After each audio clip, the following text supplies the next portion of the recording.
په سعودي عربستان کې د ښځو د نه واده کولو په اړه بېلابېل غبرګونونه راپورته شوي دي. دوستانو دا ټول معلومات تاسو ته په همدې ویډیو کې درکوم، خو د هر څه نه مخکې له تاسو نه یوه هیله لرم چې زموږ چینل خامخا سبسکرایب کړئ چې زموږ د هرې نوې راتلونکې ویډیو خبر تاسو ته درکړل شي. دوستانو دا د بی بی سی پښتو رپورټ دی، تاسو کولی شئ د بی بی سی په ویب سایټ باندې هم دا رپورټ وګورئ. د مینې وکلنه کیسه.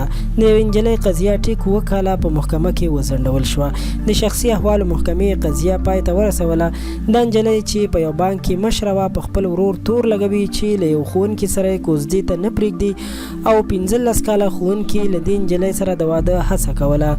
دا وایي د ورور دلیل یې دا دی چې دا نجلۍ له هغه ښوونکي سره نه ښایي، ځکه چې ښوونکی په روزګار وخت کې ودغږوي. په انیزه ښار کې د شخصي احوالو ادارې د دغې نجلۍ قضیه رد کړه، خو هغې استناد محکمې ته مراجعه وکړه چې محکمه یې د ورور په ګټه فیصله وکړه. خو نجلۍ بیا هم ناهیلې نه شوه او د قضایي مبارزې لپاره یې هوډ ټینګ کړ. همدا و چې 2019 کال په نومبر کې قضیه د دې په ګټه تمامه شوه. یو بله جینۍ وایي چې پلار مې 11 کاله د ودولو مخالف و.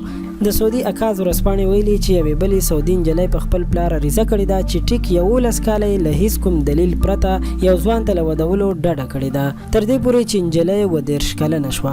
د دالیا چې مستعار نوم یې دی په نامه یوې بلې نجلۍ وروسته تر هغه محکمو ته مراجعه وکړه چې یو ځوان ته یې کورنۍ د ودولو مخالفت کوو.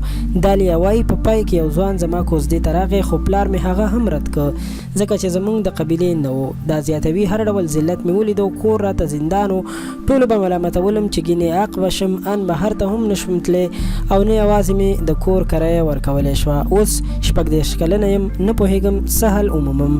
سعودي یوه میاشت مخکې په ښځو د ځینو بندیزونو لرې کولو اعلان وکړ او بالغو نجونو ته یې له ولي پرته د سفر اجازه ورکړه. د سعودي قوانین هم ښځې ته دا حق ورکړی که یو څوک یې په واده کې وکالت کوي، دا یې په وړاندې محکمه کې قضیه راپورته کولی شي.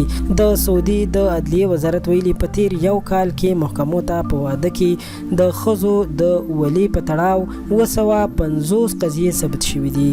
د سعودي په ځینو سیمو کې نجلۍ ته دا حق نه دی ورکړل شوی چې له خپلې قبیلې بهر له یو چا سره اړیکه ونیسي، او یا دا چې له مشرې خور لومړی کشرې خور ته یو څوک د کوزدې وړاندیز وکړي.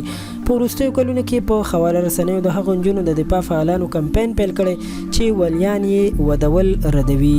قدرمنو دوستانو دا خبر تر همدې ځایه و. که ویډیو مو خوښه شوې وي مهرباني وکړئ خامخا یې درسره لایک کړئ او له نورو معلوماتي او په زړه پورې ویډیوګانو لپاره درسره زموږ چینل خان کلیک خامخا سبسکرایب کړئ چې زموږ د هرې نوې راتلونکې ویډیو خبر تاسو ته درکړل شي او تاسو ترې خوند او ګټه واخلئ. تر بلې ویډیو درنه اجازت غواړم. د الله په امان.